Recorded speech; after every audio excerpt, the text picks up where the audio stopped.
আমরা যোগাযোগ করেছি, জামাত ইসলামের সাথে যোগাযোগ করেছি, 12 দলীয় জোটের সাথে যোগাযোগ করেছি, ইসলামী আন্দোলন সহ এনসিপি প্রত্যেকটি দেশপ্রেমিক দলের সাথে আমরা যোগাযোগ করেছি। প্রত্যেকে এই বিষয়ে একমত। আগামী 3 দিনের মধ্যে এই জাতীয় মুনাফেক পার্টি ওরফে জাতীয় পার্টিকে নিষিদ্ধ ঘোষণা করতে হবে। কাল থেকে আমাদের খেলা হবে ডু অর ডাই। আমি ফারুক হাসানের পা দেখেন প্লাস্টার করা, এই প্লাস্টার ওলা পা নিয়ে আমি আসছি। একটা কথাই বলতে চাই, আমার সহযোদ্ধা ভিপি নূরের এই রক্তাক্ত ছবি দেখে আমি হাসপাতালের বেডে থাকতে পারি না। আমি সেখান থেকে উঠে, আমি গত 4 দিন আগে আপনারা জানেন ভয়াবহ সড়ক দুর্ঘটনায় আমি আক্রান্ত। আমি হাসপাতালের বেডে শুয়েছিলাম, সেখান থেকে আমার হাতে 4টি সেলাই, আমার পা প্লাস্টার করা। আমি আসলে কোনোভাবেই টিকে থাকতে পারি না। আমি সেই বেড থেকে উঠে আমি কিন্তু এই হাসপাতালে আসছি। আজকে আমি একবার স্পষ্ট করে বলছি, আগামীকাল থেকে খেলা হবে ডু অর ডাই। দেশের মাটিতে হয় এই আওয়ামী দোসর জাতীয় পার্টি থাকবে, অথবা আমরা বিপ্লবের পক্ষের বিপ্লবীরা থাকবো। আগামীকালকে রাজপথে ফাইসালা হবে। আমরা এই সরকারকে বলতে চাই, ডক্টর মোহাম্মদ ইউনূস সাহেব, আপনাকে ওই ছোট জগন্নাথ হয়ে বসে থাকার জন্য এই চেয়ারে বসানো হয় নাই। আপনি জাতীয় পার্টিকে পাহারা দেবেন আর বিপ্লবের পক্ষের শক্তিকে মেরে রক্তাক্ত করবেন। এই জন্য এই ডক্টর ইউনূসকে এই চেয়ারে বসানো হয় না।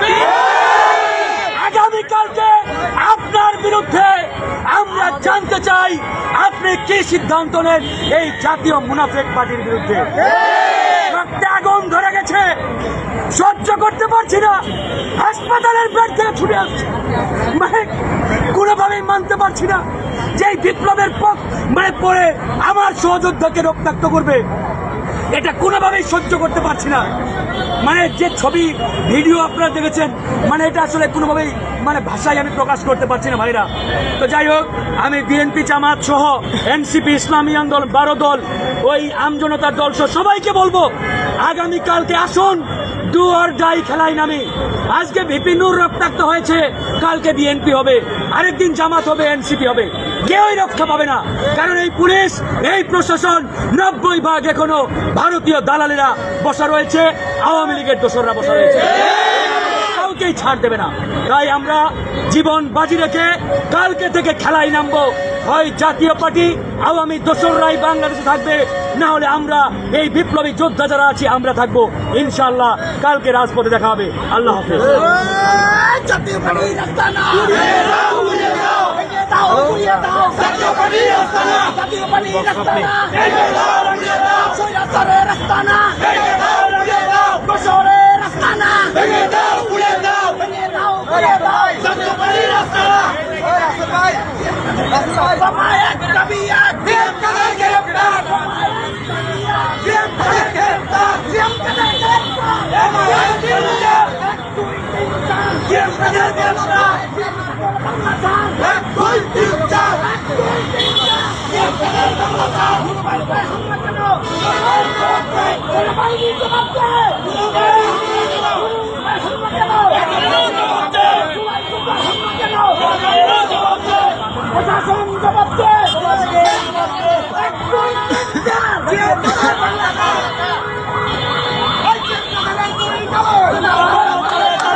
এই